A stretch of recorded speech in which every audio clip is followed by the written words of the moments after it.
In the early hours of a restless morning, the capital slept under a fragile veil of certainty. Streets that had echoed with centuries of commerce and ceremony now lay silent, as if the city itself sensed the tremors of a looming storm. In palaces of gilded opulence and corridors of austere power, the gears of an empire turned quietly, unaware that history was about to intervene with devastating precision.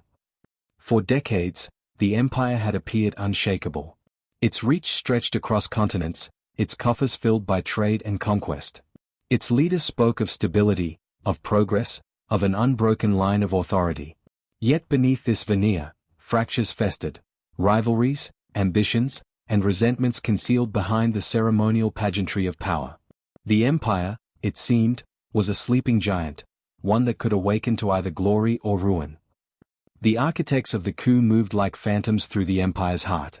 Men and women whose names would vanish into the footnotes of history wielded influence with lethal precision. They were not motivated by ideology alone, nor by loyalty, nor by simple greed. They were bound by a shared certainty, that the world they knew was ending, and that only decisive action could secure their vision of the future. The first shot, almost imperceptible, would resonate across continents. News of the upheaval traveled not just through cables and dispatches, but through whispered rumors in cafes, markets, and halls of power alike. By the time the sun rose, the empire would no longer recognize itself. Leaders who once commanded armies and influenced millions would find their authority questioned, their legacies forever altered by a single, calculated moment of betrayal. The coup was not the result of chaos, but of meticulous planning. Every step, every communication, every choice had been orchestrated to perfection. Yet for all their preparation, the conspirators faced the unpredictable: human error, divided loyalties, and the moral weight of defying centuries of tradition. And in that delicate balance, the fate of an empire teetered, precarious, unrelenting, inevitable. This is the story of the night that changed everything. Not a single battle, not a single proclamation, but a coup so profound it sent ripples through history.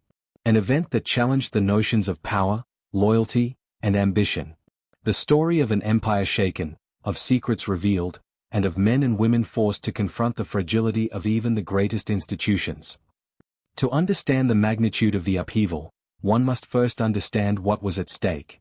The empire's roots were ancient, stretching back centuries of conquest, diplomacy, and culture. Its architecture inspired awe, its bureaucracy, fear. From the bustling ports to the imperial courts, every corner of the empire was a testament to its reach and resilience. Yet beneath this facade of order, tensions brewed. Generals plotted quietly in distant provinces. Ministers whispered of corruption and inefficiency. And in the court itself, alliances were fragile, easily broken by ambition or scandal. The empire's greatest strength, its centralized power, was also its greatest vulnerability. When the heart of the system faltered, the consequences would be swift and unrelenting. Every empire relies on perception. It is not enough to command armies or collect taxes. One must maintain the illusion of invincibility. And it was this illusion that the conspirators would shatter. The empire's strength had always been measured by the grandeur of its rulers, yet power alone does not secure loyalty. In the quiet recesses of the palace, ambition simmered like embers beneath the cold stone floors. Some sought recognition, others revenge. Each conspirator was shaped by their history, their alliances, and their understanding of what the empire could, and could not, survive. There was General Aramis, whose victories on distant frontiers earned him respect yet left him bitterly aware of the court's suspicion. His campaigns had expanded the empire's borders, but also its debts. He believed the central authority had become weak, distracted by luxury and ceremony, and that only a decisive intervention could preserve the empire's legacy. Beside him stood Minister Corvin, a master of bureaucracy whose intellect rivaled any in the court. His family had served the empire for generations, yet he resented the favoritism that elevated outsiders to positions of influence. Corvin's meticulous mind calculated the precise moment to act, weighing risk and opportunity with cold, unwavering logic. The conspirators communicated in shadows. Letters were written in ciphers, messengers disguised as merchants or servants carried orders through narrow alleyways, and every meeting was held in rooms chosen for secrecy rather than comfort. Each move was deliberate, calculated to evade both the emperor's spies and the loyalists who might thwart their plans. Yet ambition is never uniform. Rivalries existed even among the conspirators. Some craved recognition, others sought control. Tensions ran high, threatening to unravel the fragile alliance. And yet, paradoxically, it was this shared belief in the necessity of change that bound them together, an understanding that history itself demanded action.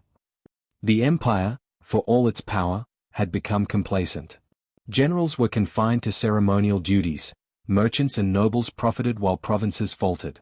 Taxes were collected with efficiency, yet justice often went unserved. To those who plotted in the shadows, it was clear, the empire would not survive without decisive intervention. And so, they prepared. They studied the city as a chessboard. Each palace gate, each barracks, each council chamber was assigned a calculated weight.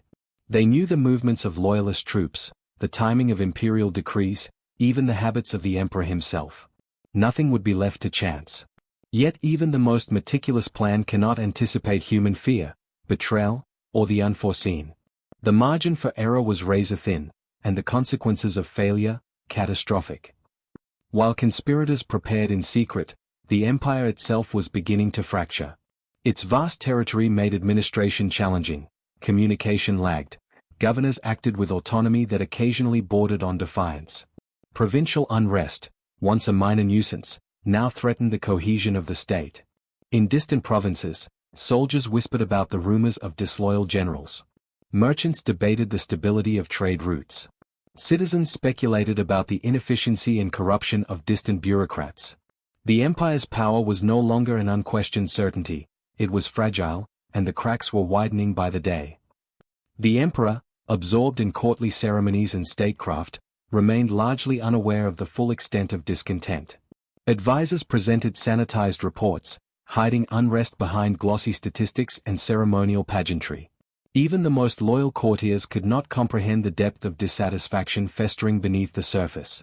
It was a perilous disconnect, the perception of stability masking a reality of imminent upheaval. The empire's grandeur had lulled many into complacency. Its symbols, golden statues, intricate mosaics, banners fluttering in the wind, suggested permanence. But symbols do not govern, people do. And when loyalty wavers, when ambition surpasses fear, no empire, however mighty, can withstand the shock of betrayal. The stage was set. The players were in position. Every whispered conversation, every clandestine meeting, every calculated decision had brought the empire to this precarious precipice. The moment of reckoning was approaching, and with it, a transformation that would echo across generations.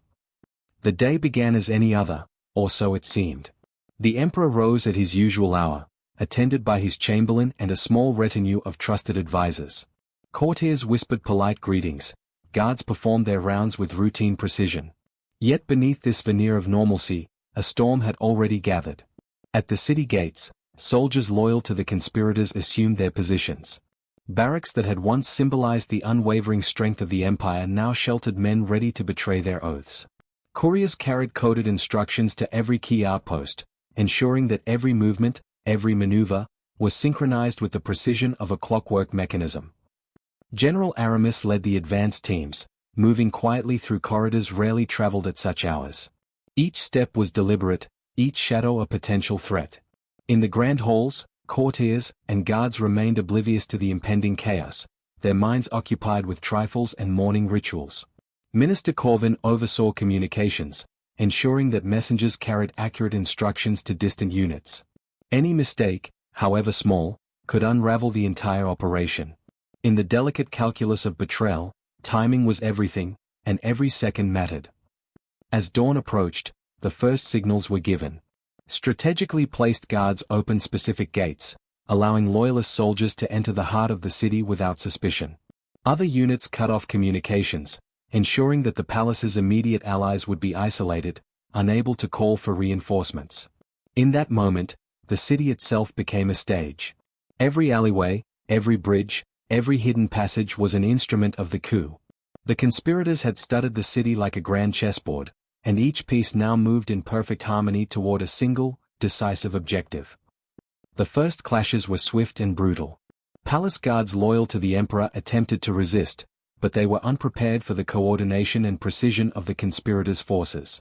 Within minutes, key positions, armories, watchtowers, council chambers, were under control. Resistance was isolated, quickly suppressed, and often avoided through intimidation and cunning rather than violence. For the emperor, the morning was disorienting. Reports of intrusions, of guards switching allegiances, of couriers arrested mid-route, reached his chambers in a fragmented, confusing stream. The certainty he had always relied upon, the loyalty of his soldiers, the obedience of his ministers, had evaporated. Outside the palace, the city began to stir. Traders, servants, and citizens watched from their windows as columns of soldiers moved with purpose. Some recognized the insignia of loyalists, others, the unfamiliar marks of those allied with the conspirators. Fear spread quickly, not just among the elite but across the populace, for even those far from the palace sensed that the foundations of the empire were being shaken. Inside the palace, General Aramis and Minister Corvin orchestrated the final stages. Courtiers who resisted were detained, those who hesitated were silenced through intimidation rather than force. Every step was deliberate, every decision weighed against the risk of failure.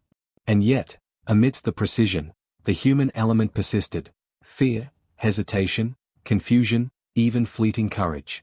It was in these moments, unpredictable and raw, that history hung in the balance. The confrontation itself was anticlimactic in its brevity but catastrophic in its consequence. The emperor, realizing the betrayal of those he trusted most, attempted to rally his remaining loyalists. Yet the momentum was against him. Key exits were blocked, loyal soldiers either surrendered or were neutralized. Within hours, the emperor's authority, once unassailable, was reduced to an empty title, a ceremonial relic of a system that no longer recognized him. By mid-morning, the coup had effectively succeeded. The conspirators, now in control of the palace and its resources, began the meticulous work of consolidating power. Messages were sent to provincial governors, couriers delivered instructions to military units, and the machinery of the empire began to respond to a new order. Yet even in victory, uncertainty lingered. The empire was vast, and absolute control was impossible in a single day. Rebels, loyalists, and undecided actors could still disrupt the new regime. The conspirators knew that the coming hours and days would test not just their planning, but their resolve. As the capital fell under the conspirators' control, ripples spread across the empire. Governors in distant provinces received coded messages, some complying immediately, others hesitating, unsure of the legitimacy or permanence of the new regime. Trade routes wavered, markets faltered, soldiers debated their allegiance. Every region reacted differently. In some cities, local officials swiftly aligned themselves with the new authority, hoping to avoid reprisal. In others, confusion sparked brief skirmishes, revealing the fragility of the empire's cohesion. For the first time in centuries, the empire did not speak with one voice.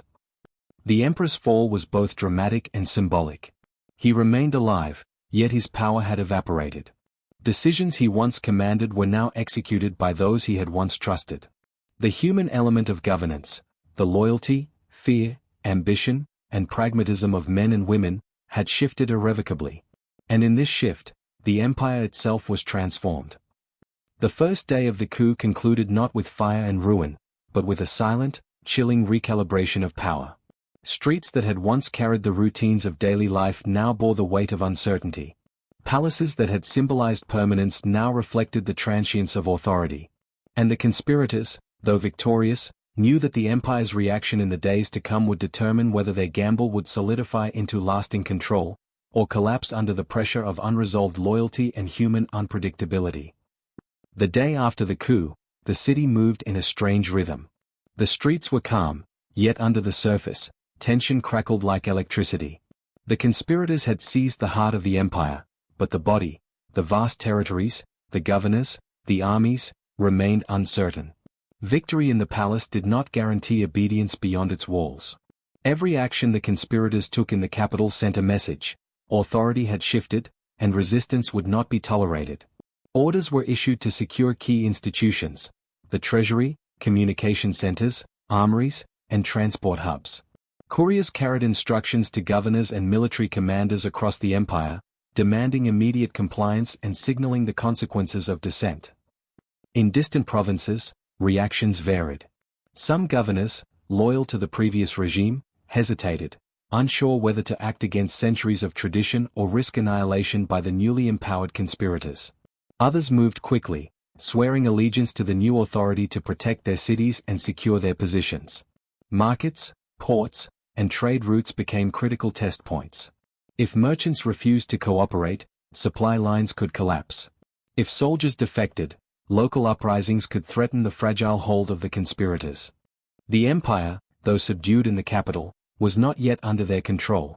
It remained a mosaic of loyalties, fears, and ambitions, each fragment capable of igniting chaos. Inside the palace, General Aramis and Minister Corvin faced the immediate challenges of governance. Controlling a capital, they knew, was only the beginning. Rumors of counter-coups, loyalist enclaves, and uprisings demanded constant vigilance. Their strategy was meticulous: divide potential opposition, co-opt influential figures, and project an image of unassailable authority.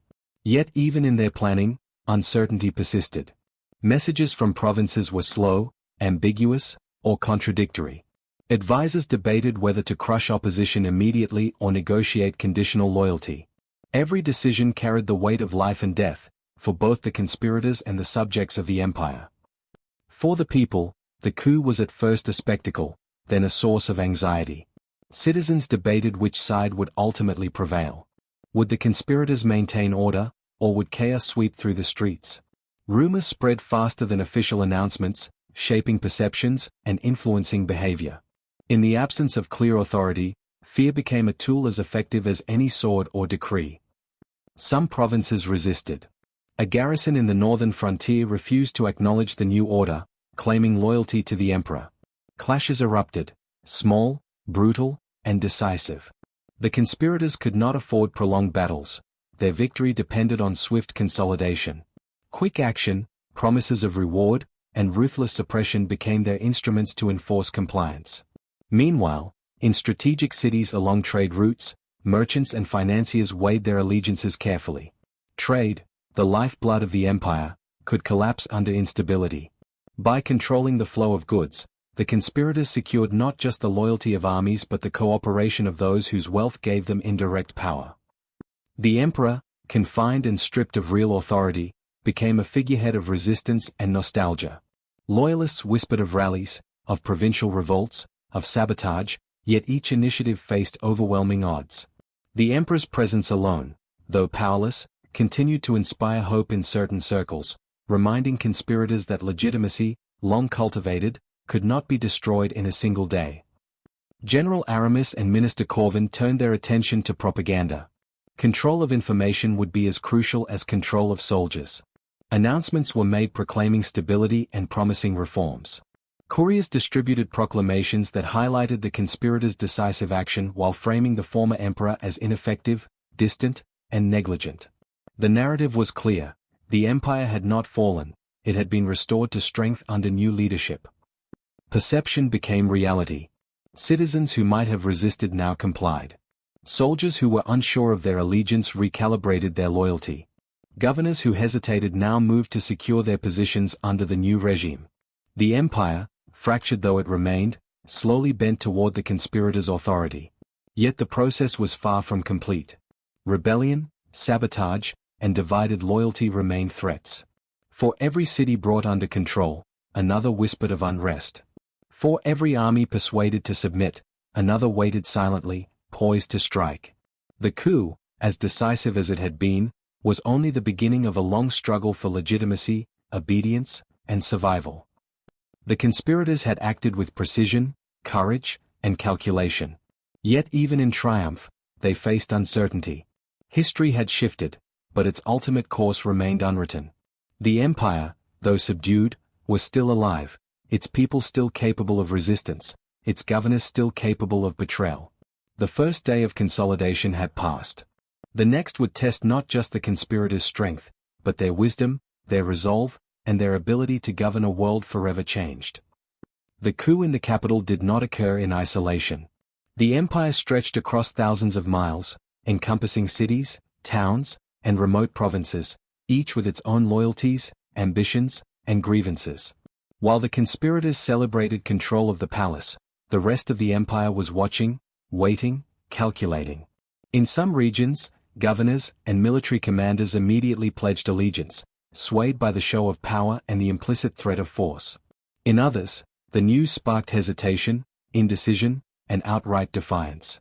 The empire's cohesion, long assumed unshakable, was revealed as fragile, its stability dependent not on institutions alone, but on human perception, fear, and ambition.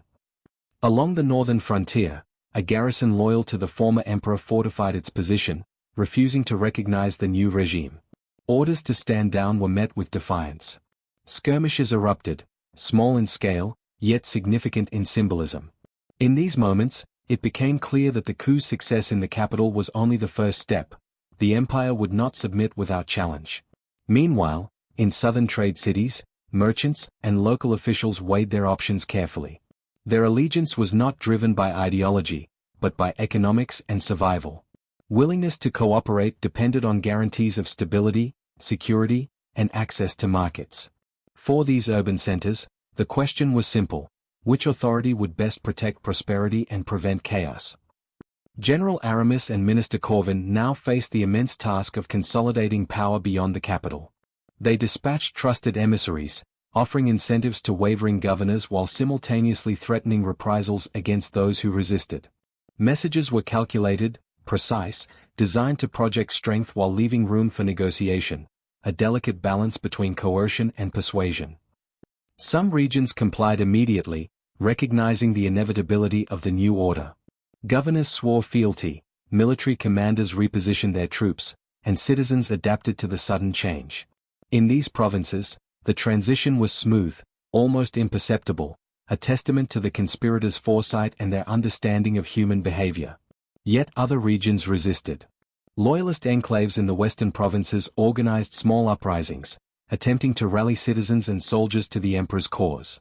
Couriers intercepted their messages, supply lines were disrupted, and in each encounter, the conspirators demonstrated ruthless efficiency, neutralizing threats before they could escalate. It was a dangerous game, one misstep away from open civil war. The ripples of the coup extended beyond the empire itself. Neighboring states, long wary of the empire's influence, watched with keen interest. Some sought to exploit the turmoil, positioning troops along contested borders or supporting dissident factions covertly. Others remained cautious, unwilling to act until the new regime's stability was proven. The coup, intended to reshape internal power, had transformed into an event of regional significance. Within the capital, the conspirators confronted another challenge: their own unity. Victory had united them in purpose, but not in vision. General Aramis sought to solidify military control, emphasizing discipline, strategy, and force. Minister Corvin prioritized administration, governance, and the projection of legitimacy. Other actors, ambitious and opportunistic, began to maneuver for influence, aware that power secured by conquest is never permanent without careful management. The first months tested their resolve. Orders needed enforcement, intelligence needed constant verification, and the threat of betrayal, either from within or outside their ranks, loomed over every decision. The delicate choreography of governance, propaganda, and military might was underway, and any misstep could unravel the fragile web they had constructed. Public perception became the most valuable currency. Proclamations were distributed to every city and town, emphasizing stability, promising reform, and framing the conspirators as the rightful saviors of the empire. Monuments and symbols were subtly altered, banners replaced, seals adjusted, portraits updated. Authority, once questioned, began to assert itself visually as well as administratively. Yet beneath this facade, uncertainty persisted. Fear, loyalty, and pragmatism intertwined. Citizens complied outwardly, but privately, whispers of resistance continued. Soldiers followed orders, but their allegiance remained conditional. Governors nodded in agreement, but kept secret contingencies. The empire's obedience was never absolute. It was a delicate equilibrium, constantly tested by human nature. By the end of the first 100 days, the empire had changed irreversibly. The capital was secure, provincial compliance largely achieved, and the conspirators had established control. Yet the underlying fragility remained. Loyalties could shift, rumors could ignite unrest, foreign powers could exploit division. The coup had not just toppled an emperor, it had exposed the vulnerabilities of one of the most extensive and complex political structures in history. The empire's response demonstrated a fundamental truth: power, no matter how grand, rests upon perception, obedience, and the careful management of human behavior. And in the shadows of this new regime, both opportunity and danger lay in equal measure. The initial triumph of the coup masked a harsh reality: victory in the capital did not equate to control over an empire. In the weeks that followed, pockets of resistance emerged across the provinces. Soldiers who had remained loyal to the emperor, governors uncertain of the new regime's permanence, and citizens unwilling to bow to sudden authority all coalesced into isolated but determined rebellions. In the northern provinces, a garrison of elite soldiers declared allegiance to the former emperor. Under the command of General Valerus, they fortified key positions along trade routes, effectively cutting off communication and supply lines to the capital. Their resistance was not merely military, it was symbolic, a statement that legitimacy could not be seized overnight, even by the most audacious conspirators. Inside the palace, General Aramis convened his commanders. The message was unequivocal: resistance must be crushed swiftly, decisively, and without hesitation. Minister Corvin emphasized strategy over brute force, advocating for selective sieges, propaganda campaigns, and co-opting local leaders where possible.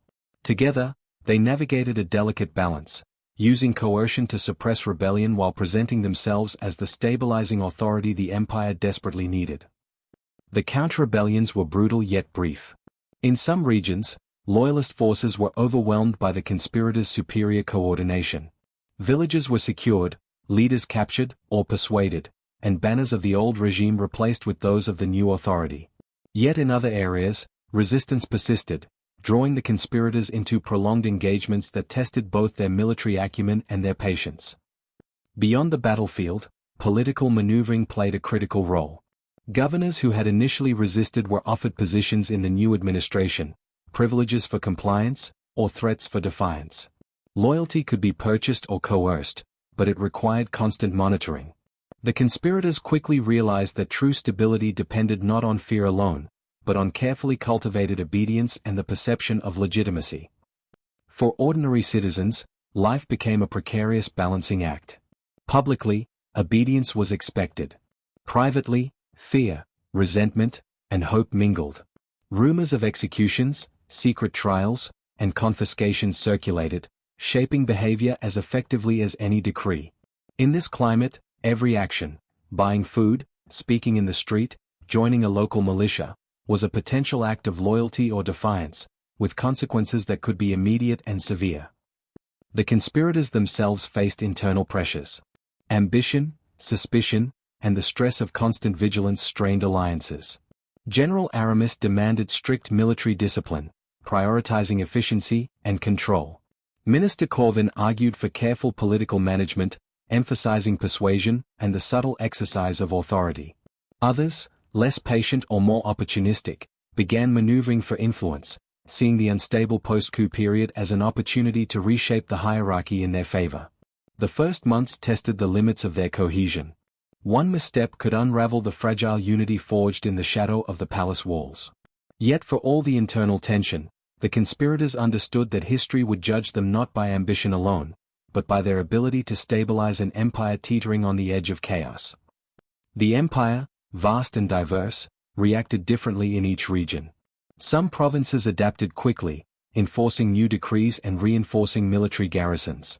Others resisted stubbornly, using terrain, loyalty networks, and surprise attacks to slow the conspirators' consolidation. Every victory in the capital had to be replicated across thousands of miles, requiring both force and finesse. By the end of the first quarter year, the conspirators had secured major cities, pacified key provinces, and established communication channels to ensure compliance. Yet rebellion simmered beneath the surface. For every region they controlled, another plotted defiance. The empire had been shaken, but it was far from broken. Outside the empire, neighboring powers observed the events with keen interest. Some saw opportunity, sending envoys or covert support to dissident factions. Others remained cautious, unwilling to commit resources until the new regime's strength became clear.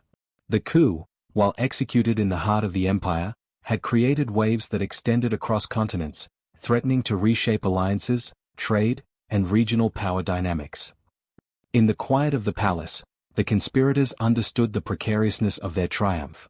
Military victories could be fleeting, political loyalty conditional, and the empire's sheer size a constant challenge to authority. The first months had demonstrated both the genius and the fragility of their operation. A single miscalculation could reignite rebellion, unravel loyalty, or embolden foreign powers to intervene. The struggle for stability was only beginning. The coup had toppled an emperor, upended centuries of tradition, and exposed the vulnerability of a seemingly invincible empire. Yet in the aftermath, the true battle was for the hearts, minds, and obedience of those who lived within its borders. Power, as history would reveal, is never secure. It must be constantly defended, nurtured, and sometimes brutally imposed. The coup had passed, but the empire's transformation had only begun. In the months that followed, the conspirators faced the complex task of turning a fractured victory into lasting authority. Control of the palace was no longer enough. The empire itself had to be managed, reshaped, and stabilized. Every decision now carried weight, not merely military or political, but historical. The lines of power were redrawn, the rules rewritten, and the perception of legitimacy became as crucial as the enforcement of force. General Aramis focused on military reorganization. Garrisons were repositioned to secure vulnerable regions. Supply lines were strengthened, and intelligence networks expanded. His goal was not only to maintain order but to prevent the resurgence of rebellion before it could coalesce into a threat. Discipline was enforced ruthlessly, and any act of insubordination met swift consequences. Minister Corvin, meanwhile, restructured the administrative apparatus. Provinces were reorganized under loyal governors, bureaucratic inefficiencies were addressed, and a network of officials loyal to the new regime was cultivated. Corvin understood that enduring power depended not solely on fear, but on the careful maintenance of obedience, credibility, and the perception of competence. Ordinary citizens adjusted to the new reality. Where the coup had caused fear, it now created a sense of stability, albeit fragile. Trade resumed, roads were secured, and public order was enforced. Yet beneath this surface, a cautious awareness persisted. People knew the empire had been shaken. Its permanence was no longer taken for granted. Every action, from commerce to travel, was informed by the memory of upheaval. In the provinces, the long-term effects became apparent. Governors who had quickly aligned themselves with the conspirators were rewarded with authority and resources. Those who had resisted were either removed or carefully monitored. Military units were integrated into a unified command, ensuring that loyalty was not just professed but verifiable. The empire's structure itself evolved. Where previously governance had relied heavily on tradition and ritual, practical considerations now dominated. Efficiency, control, and enforceable authority became the guiding principles. It was a subtle but profound shift, one that would define the empire for generations to come. The conspirators themselves were transformed by the events they had unleashed. General Aramis emerged as the face of military authority, commanding respect, fear, and loyalty. Minister Corvin became the architect of administration, navigating a web of alliances, incentives, and obligations. Yet power brought new vulnerabilities. Internal rivalries, once held in check by necessity, now began to resurface, testing the cohesion that had ensured their initial success. The deposed emperor, meanwhile, endured a quieter fate. Removed from influence but not destroyed, he remained a symbol for loyalists, a living reminder of what had been lost. His survival allowed the conspirators to claim legitimacy, framing their takeover as restoration, reform, and stabilization rather than the mere seizure of power. Society itself began to change. Laws were enforced with rigor, trade routes stabilized, and civic administration improved. Education and commerce, previously undermined by corruption and inefficiency, were revitalized under the new governance. Even cultural symbols were subtly altered to reflect the authority of the conspirators while maintaining continuity with the past. The empire, though shaken, endured, and adapted. Beyond the capital, the ripple effects of the coup persisted. Some regions remained loyalist enclaves, quietly resisting the new order. Others welcomed the stability and reforms, aligning their interests with the central authority. The empire had become a complex mosaic of obedience, negotiation, and surveillance. Power was no longer a given, it was earned, enforced, and perpetually tested. The coup had reshaped more than leadership, it had reshaped the empire itself. Governance, loyalty, economy, and social order were all recalibrated. The conspirators had proven that authority could be seized and maintained, but the long-term sustainability of their power depended on constant vigilance, strategic foresight, and the careful management of perception. History would remember this moment not only for the fall of an emperor, but for the transformation of an entire political system. The empire, shaken to its core, had survived, and it had changed forever. The echoes of that single night reverberated through decades, shaping generations, redefining power, and demonstrating the fragile, conditional nature of authority. The coup had ended, yet its echoes lingered far longer than any single battle or decree. Generations would remember the night when the empire's fate hung in the balance, when ambition, strategy, and audacity intersected to redefine power. What had begun as a seizure of the palace became a transformation of an entire civilization. The conspirators, though victorious, had inherited a fragile inheritance. Maintaining authority required constant vigilance, the careful management of loyalty, and the strategic use of both fear and reward. They learned that power is not simply taken, it must be performed, projected, and continuously reinforced. For the deposed emperor, the coup marked the end of direct influence, but not the erasure of his legacy. In provinces where loyalty to the old regime persisted, he remained a symbol of continuity, legitimacy, and tradition. Even in confinement, his presence shaped decisions, inspired resistance, and reminded the new rulers that authority alone does not guarantee submission. The empire itself emerged transformed. Governance became more centralized and disciplined, military structures were reformed, and bureaucratic efficiency improved. Laws were enforced with consistency, trade and commerce stabilized, and the cultural fabric of the empire adapted to the new realities of power. Yet the memory of upheaval lingered in the collective consciousness. Citizens, soldiers, and officials alike knew that authority was never permanent, and that even the mightiest empire could be shaken in a single decisive moment. The coup left lessons that echoed far beyond the palace walls. It revealed the fragility of hierarchical loyalty, the dangers of complacency in leadership, and the transformative potential of decisive, coordinated action. It demonstrated that ambition, when disciplined by strategy, could overturn centuries of tradition. It also reminded future generations that power, without legitimacy and foresight, is always precarious. Centuries later, historians would look back on this event not merely as a political upheaval, but as a pivotal turning point in the evolution of governance. The empire survived, but it was forever changed, more resilient in some ways, more cautious in others. Centralized authority grew stronger, provincial administration became more sophisticated, and the lessons of loyalty, fear, and ambition became embedded in the empire's institutional memory. Scholarship and record-keeping flourished in response to the coup's upheaval. The details of strategy, the minutiae of administration, and the accounts of bravery and betrayal were meticulously documented. These archives allowed future generations to study the nature of power, how it could be seized, how it could be consolidated, and how it could be lost. The empire's history became both a cautionary tale and a blueprint for governance.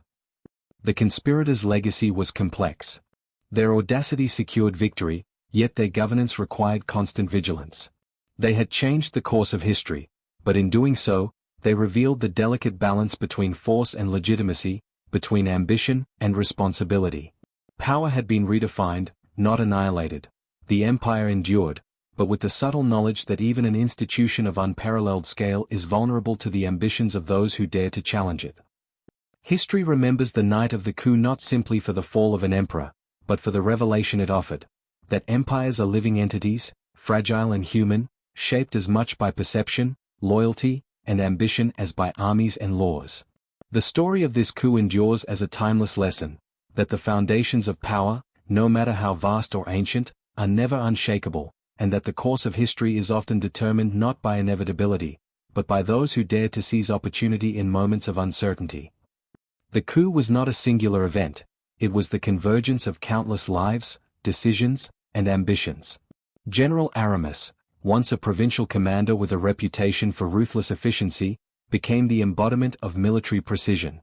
His mind, sharpened by campaigns on distant frontiers, now turned inward, calculating loyalty, anticipating resistance, and molding an empire through strategy rather than mere force.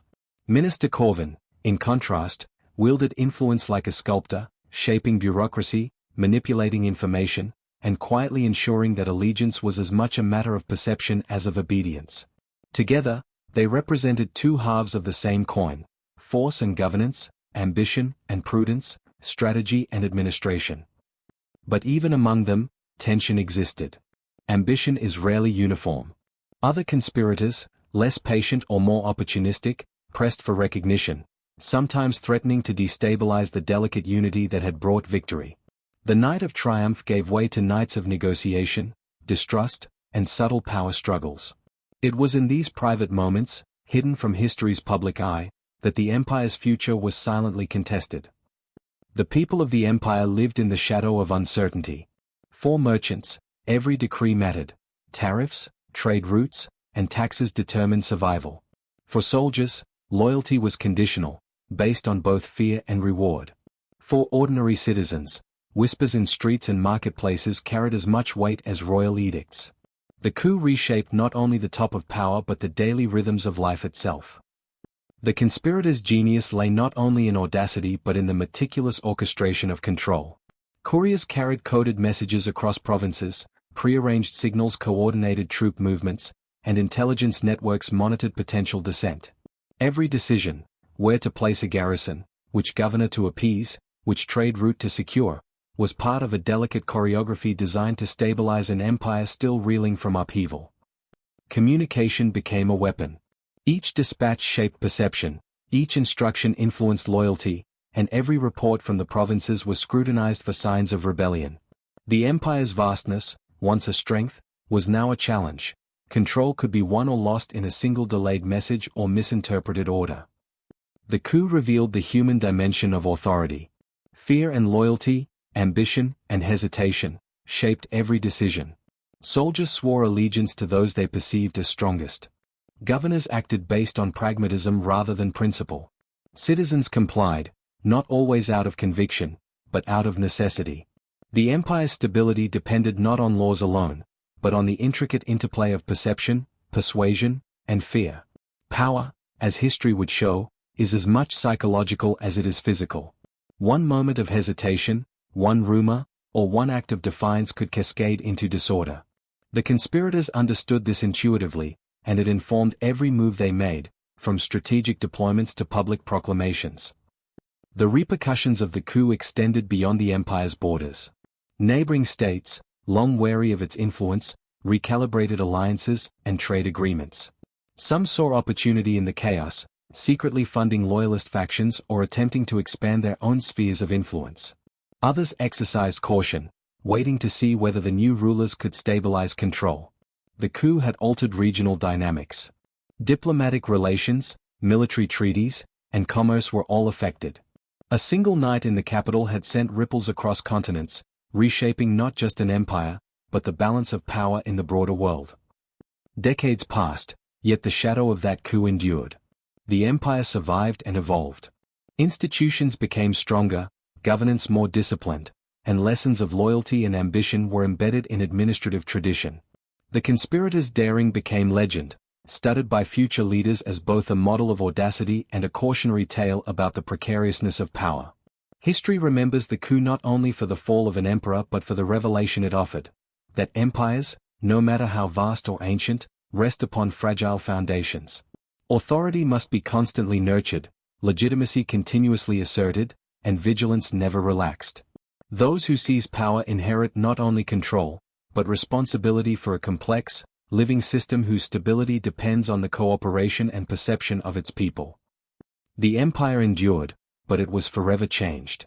The coup had rewritten the rules of authority, redefined the boundaries of ambition, and left an indelible mark on history. Power, as the story of this empire demonstrates, is never permanent. It is owned, contested, and fragile, its endurance measured not only in battles won but in the hearts and minds of those it seeks to govern. The coup's reach extended far beyond the capital. In remote villages, ordinary people experienced its consequences quietly but profoundly. Farmers who had once traded freely now faced soldiers enforcing new tax regulations. Merchants found supply chains disrupted or rerouted. Families whispered about conscription, rumors of uprisings, and the shifting loyalties of their governors. For the common citizen, the coup was not an abstract political event. It was a daily reality, shaping livelihoods, security, and trust. Some adapted quickly, bending with the wind of power. Others resisted silently, preserving their loyalties and traditions in the shadows. Every life touched by the upheaval became a small reflection of the empire's larger struggle. Even the soldiers, instruments of authority, were caught between duty and fear. Many were torn, unsure whether loyalty meant obedience to the old emperor, to the new conspirators, or to their own survival. Each march, each order, each battle carried not just strategic weight but the psychological burden of uncertainty. In the quiet moments, fear and doubt rivaled any weapon in the arsenal. Beyond the main cities, small uprisings flared. A minor governor in the Western Hills refused to recognize the new regime, rallying a few hundred loyalists.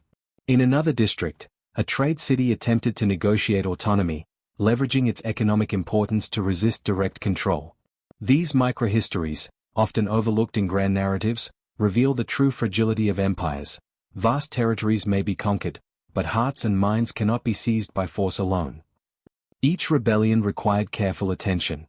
General Aramis dispatched tactical units to suppress resistance swiftly, but always measured the cost. Too heavy a hand could provoke wider unrest, too lenient, and defiance could spread. The conspirators learned that governance is as much about persuasion as it is about coercion. The coup's shockwaves extended to the empire's economy. Trade routes were disrupted, merchants recalculated risks, markets adapted cautiously. In cities dependent on distant provinces for goods, shortages appeared, forcing new systems of distribution. Taxes were restructured to reflect shifting power. Salaries and stipends for soldiers and officials became tools for reinforcing loyalty. The economic consequences were subtle but profound. Stability in governance became inseparable from economic stability. The conspirators realized that power without prosperity could never endure, for discontent, even among those not overtly rebellious, could destabilize the entire empire. History, however, is never inevitable. At each step, the conspirators faced forks in the road. What if a key general had refused to act? What if the northern garrison had held a strategic mountain pass? What if loyalists had coordinated simultaneous uprisings across multiple provinces? In these moments of uncertainty, victory was never guaranteed. Each decision was a calculated risk, a gamble with lives, stability, and legacy. The coup's ultimate success depended not just on planning, but on timing, psychology, and chance, the unpredictable variables that define history as much as strategy or ambition. The coup left cultural imprints as well. Rituals were subtly altered to acknowledge new authority. Schools began teaching a revised narrative of history. Monuments were updated, and ceremonies adjusted to reflect the legitimacy of the new rulers. Yet the memory of upheaval persisted. Songs, stories, and whispers preserved the tension of that night, embedding the coup in the collective consciousness. In this way, culture became both a tool of power and a record of survival. It preserved memory while shaping obedience, reminding citizens and officials alike that authority, no matter how absolute it seemed, could shift in an instant. Historians would later compare this coup to similar power shifts across empires. Its lessons resonated beyond its borders. No empire, however vast, can rely solely on tradition or ceremony.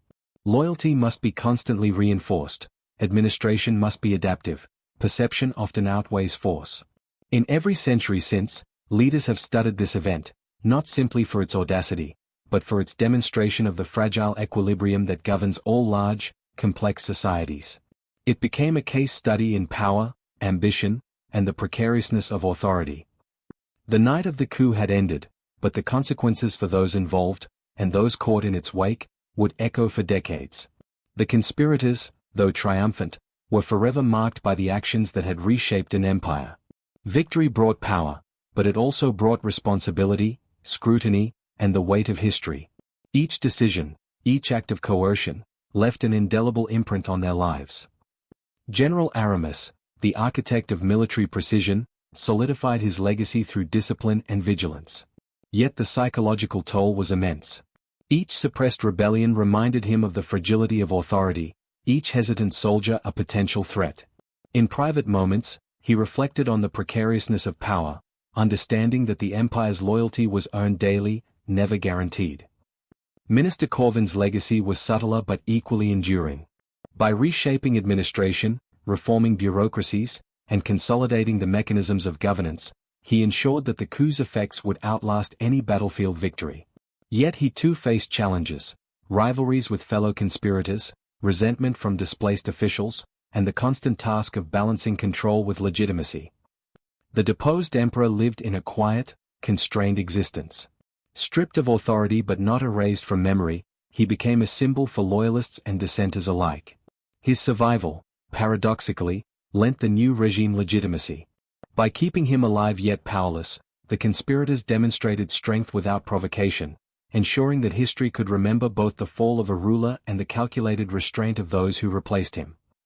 Across the empire, families bore the indirect consequences of the coup. Children grew up in a world where the night of upheaval was legendary, where loyalties were tested and survival depended on navigating a new political reality. Merchant families recalibrated trade networks, provincial elites renegotiated their influence, soldiers and administrators learned that allegiance was a currency as vital as gold or land. Over time, the initial shock transformed into long-term adaptation. Families of former loyalists found ways to integrate into the new order. Military units preserved cohesion while shifting allegiance. Local officials became adept at balancing the demands of central authority with the interests of their communities. The empire itself became a living testament to the interplay between continuity and disruption. Historians would later explore these personal legacies with fascination. The coup was not simply a political event, it was a crucible that shaped individuals, families, and institutions. It revealed how power, once seized, reverberates through generations, influencing culture, governance, and collective memory long after the immediate battles have ended. In this generational perspective, the empire survived and adapted. Institutions became stronger, governance more deliberate, and memory more cautious. The coup had tested the resilience of a civilization and, in many ways, strengthened it. Yet the shadow of that night remained, a reminder of the fragility of authority and the consequences of ambition. Ultimately, the coup's legacy was measured not only by its immediate effects, but by its enduring imprint on lives, governance, and memory. The empire endured, shaped as much by courage and strategy as by fear and survival. It demonstrated that history is forged not merely in grand halls or battlefields, but in the quiet, cumulative choices of those who live under its influence. The coup that shook the empire was more than a historical event, it was a prism through which the nature of power itself can be understood. For rulers, generals, and citizens alike, it revealed the fragility and fluidity of authority. Victory, it demonstrated, is never absolute. Legitimacy is never permanent. Power, once seized, demands constant vigilance, foresight, and adaptability. The conspirators achieved the extraordinary. They toppled an emperor, seized the heart of an empire, and reshaped institutions to consolidate their rule. Yet their success was as much psychological as it was military. They understood that loyalty is conditional, that fear and persuasion are tools of governance, and that perception often outweighs the sword. These lessons, though rooted in a distant past, resonate across centuries. History teaches that no empire is invulnerable, no institution infallible. Civilizations rise and fall not merely because of external threats, but because of the delicate balance of human ambition, trust, and perception. Leaders who ignore the interplay of these forces risk not only their rule but the stability of entire societies. For the ordinary citizen, the coup offered a different lesson: the power of adaptation, resilience, and cautious observation. In times of upheaval, survival often depends not on ideology, but on understanding the shifting currents of authority. Those who navigated these changes skillfully could protect themselves and their families. Those who misjudged them could face ruin. The story of the empire, though distant in time, echoes in the corridors of modern leadership. From governments to corporations, from military institutions to civic organizations, the principles remain the same. Authority is earned, maintained, and contested. Strategic vision, the management of perception, and the careful calibration of fear and incentive determine success as much as talent, resources, or charisma. Perhaps the most enduring lesson is the duality of power. It is both a tool and a responsibility, a gift and a burden. Those who wield it shape the lives of millions, yet remain vulnerable to forces beyond their control: human ambition, chance, and the unpredictability of events. The coup serves as a reminder that authority is never static, and that history favors those who can anticipate, adapt, and act decisively in moments of uncertainty. For historians, the empire's story is a case study in the dynamics of control, legitimacy, and rebellion. For leaders, it is a guide in the exercise of power.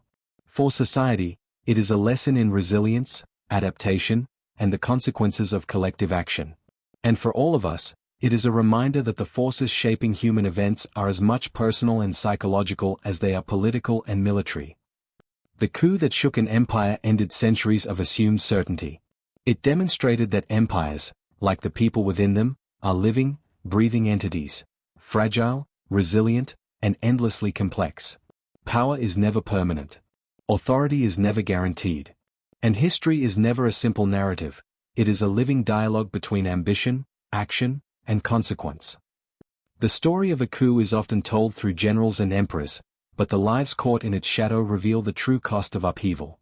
In villages across the empire, farmers hesitated at their fields, wondering whether soldiers would enforce new levies. Merchants recalculated routes and trade agreements. Children heard whispers of rebellion, victory, and fear, internalizing a reality that no history book would fully capture. For soldiers, loyalty was tested in both obvious and subtle ways. A single hesitation, a misread order, could tip a skirmish into disaster. Many struggled to reconcile duty with conscience, recognizing that obedience could preserve life, or end it. In these moments, courage and fear walked hand in hand, shaping the empire one decision at a time. Even ordinary acts, rebuilding a bridge, reopening a market, attending a town meeting, became measures of adaptation. Citizens learned to navigate the shifting currents of authority, balancing compliance with self-preservation. In doing so, they became silent architects of stability, ensuring that life in the empire continued, even as history unfolded violently around them. The conspirators' success depended not only on audacity but on meticulous planning. Couriers moved day and night, carrying messages that determined troop movements. Scouts traversed mountains and forests, reporting potential uprisings. Each decision required precise timing. One misstep could unravel months of preparation. Sieges in rebellious towns were calculated with a combination of force, negotiation, and psychological manipulation. Supplies were rationed, spies deployed, and subtle propaganda used to weaken resistance before a single arrow was fired. The coup, in essence, became a lesson in the mechanics of human control: logistics, psychology, and timing fused into an instrument of power. These operations revealed a fundamental truth: wars are won not only with swords, but with foresight. Knowledge, patience, and anticipation of human behavior often outweigh raw strength. The empire's survival, and the conspirators' triumph, depended on understanding the minds of both allies and enemies alike. The coup also reshaped culture and memory. Schools revised lessons to emphasize stability and loyalty. Monuments were altered to reflect new authority. Festivals and rituals subtly reinforced allegiance, embedding legitimacy into the rhythms of everyday life. Art, music, and literature became vehicles for both propaganda and reflection. Songs celebrated victories, chronicles recorded sacrifices, and plays dramatized the tension between loyalty and ambition. Through these cultural threads, the coup's lessons were passed to future generations, shaping the empire not only politically, but socially and psychologically. Even as the empire stabilized, the memory of upheaval lingered. Stories of betrayal, courage, and survival were whispered across generations. The people internalized the lessons of power, that authority is conditional, obedience is fragile, and history is shaped by both grand events and quiet choices. Beyond the empire's borders, the coup reshaped diplomacy and trade. Neighboring states recalibrated alliances, expanded influence in uncertain regions, and watched carefully for weaknesses to exploit. The empire's internal struggles became a case study in the fragility of power for outsiders. Trade routes shifted. Economic alliances realigned. Military deployments were reconsidered. One night in the capital, far from their lands, had created ripples that spanned continents. Power, as the world observed, is never confined, it always extends outward, shaping distant lives and events in unforeseen ways. While the conspirators consolidated power with armies and decrees, the empire's heart still beat with quiet defiance. Not every rebellion was declared in open battle. Across provinces, subtle acts of resistance persisted, silent revolts that would never appear in the chronicles of kings or generals, yet shaped the trajectory of the empire just as profoundly as any campaign. In towns far from the capital, citizens devised ingenious methods to evade scrutiny. Secret meetings were held under the cover of darkness. Messages were passed through coded language. Merchants concealed supplies, diverting resources to loyalist sympathizers. These were not acts of chaos but careful, calculated defiance, a refusal to accept authority without question. Even within the military, cracks appeared. Some garrisons, outwardly loyal to the conspirators, subtly sabotaged orders. Supplies were delayed, reconnaissance reports altered, and minor skirmishes staged to test new leadership. These silent revolts were small in scale but cumulative in effect, forcing the rulers to respond with vigilance, negotiation, and sometimes mercy. The empire's strength rested not only on visible control, but on the management of countless unseen threats. Governors became the front line in these subtle conflicts. They were tasked with distinguishing routine civil behavior from signs of resistance. One misplaced accusation could spark unrest, one overlooked act of defiance could escalate into open revolt. The conspirators' administrative success depended on a delicate balance between enforcement and trust, fear and flexibility. Cultural resistance also persisted. Poets, scholars, and artists embedded hidden critiques into their work, challenging the new authority with subtlety. Literature, music, and oral storytelling became vehicles for dissent, carrying coded messages across generations. These acts, though invisible to most, kept alive the memory of the past and the hope of change for the future. Espionage flourished in the empire's shadows. Informants relayed information about troop movements, administrative weaknesses, and unpopular decrees.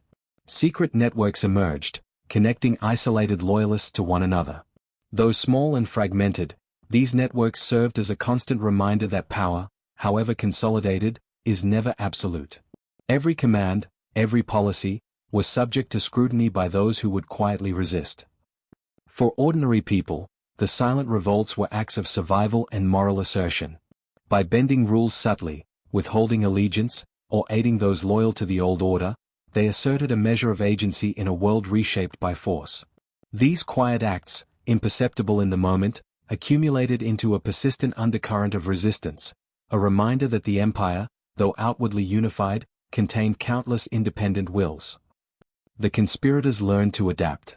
Military responses were measured, administrative oversight intensified, and cultural channels of influence reinforced. Success depended on detecting resistance without creating resentment, punishing dissent without provoking rebellion, and sustaining perception alongside authority. It was a delicate dance, one in which even minor missteps could unravel years of careful consolidation.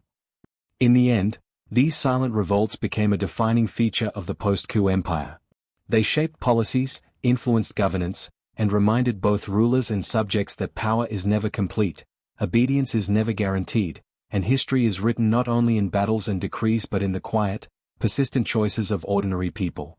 The empire survived, but it was a living, breathing entity, forever shaped by those who dared to resist in the shadows. The coup had ended, but the empire's story continued. In the decades that followed, the seeds planted in that single night bore fruit in ways both expected and unforeseen. Institutions evolved, society adapted, and the memory of upheaval became woven into the cultural and political fabric of the empire.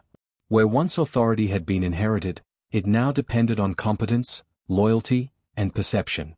Centralized power, refined by necessity, became a hallmark of governance. Yet the lessons of fragility, instability, and ambition remained etched in the collective consciousness. The bureaucratic reforms introduced by Minister Corvin endured. Provinces were governed with greater consistency, tax systems were standardized, and record-keeping reached new levels of sophistication. These structures allowed the empire to manage its vast territories more efficiently than ever before. They were a direct legacy of the upheaval, a reminder that crises, though destructive, often catalyze innovation and reform. Education and culture became critical instruments of continuity. Scholars chronicled the coup in meticulous detail, ensuring that future generations understood both the triumphs and the perils of concentrated power. Literature, theater, and music embedded moral and political lessons, illustrating the consequences of ambition, loyalty, and betrayal. The empire's memory, preserved in archives and oral traditions, became a guide for rulers and citizens alike. The military, too, evolved. Training programs emphasized discipline, strategy, and psychological insight. Lessons from uprisings and silent revolts informed new doctrines. Garrisons were positioned not only for defense but for rapid response, ensuring that rebellion could be detected and contained before it spread. The coup had reshaped not only the command of the army but its philosophy. Authority is maintained through preparation, observation, and adaptability. Economic systems stabilized and expanded. Trade networks were fortified, both within the empire and with neighboring states. The flow of goods and wealth allowed cities to thrive, providing legitimacy to central authority. Merchants and local elites learned to navigate a more centralized system, finding new ways to prosper while balancing loyalty with autonomy. Economic resilience became a foundation of political stability. Decades later, historians and political thinkers used the coup as a case study in governance, power, and human behavior. Every subsequent leader referenced its lessons, consciously or unconsciously, when consolidating authority or navigating crises. The empire's institutions, shaped by both the triumphs and mistakes of that pivotal night, became a blueprint for survival in an uncertain world. Yet the coup's legacy was not only institutional. It was personal, psychological, and cultural. Stories of courage, betrayal, and survival persisted in families and communities. Silent acts of defiance continued to be honored, reminding the empire's citizens that vigilance and moral judgment are as essential to life as obedience and duty. Power, they learned, is never absolute. History is always a dialogue between the rulers and the ruled. The empire had endured, transformed by both force and foresight. Its survival was a testament to the resilience of institutions, the adaptability of society, and the human capacity to navigate uncertainty. The coup was no longer merely a historical event. It had become a foundation upon which generations would build, govern, and understand the delicate balance between authority and accountability. The empire beyond the coup was stronger, wiser, and ever mindful of its past. Every law enacted, every military order issued, every cultural tradition observed carried the imprint of that single night of upheaval. Power was no longer assumed, it was earned, maintained, and respected. The empire, tested by ambition and instability, had learned that survival requires adaptation, foresight, and an understanding of the human heart.